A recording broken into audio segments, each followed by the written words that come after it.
10 লাখ টাকা মুক্তিপণ ছাড়া পেলেন বান্দরবনের লামায় অপহৃত 25 শ্রমিক। মুক্তিপণ পাওয়ার পর সকালে তাদের ছেড়ে দেয় পাহাড়ি সন্ত্রাসীরা।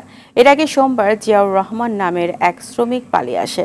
স্থানীয় আরাফাত রাবার বাগানের মালিক মোহাম্মদ ফোরকান জানান, তার বাগানের 12 জনকে মুক্ত করতে 3 লাখ আর বাকি 5 বাগানের 14 জনকে মুক্ত করতে 7 লাখ টাকা মুক্তিপণ দেওয়া হয়েছে।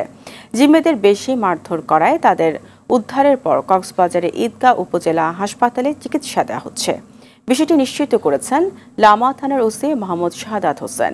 গেল রোববার লামা উপজেলার ফাঁসিয়াখালী ইউনিয়নের দুর্গম পাহাড়ি মুরুংঝিরি এলাকা থেকে 26 শ্রমিককে অপহরণ করেছে সশস্ত্র সন্ত্রাসীরা। এরপর থেকে উদ্ধার অভিযানে নামে সেনাবাহিনী, পুলিশ ও বিজিবি।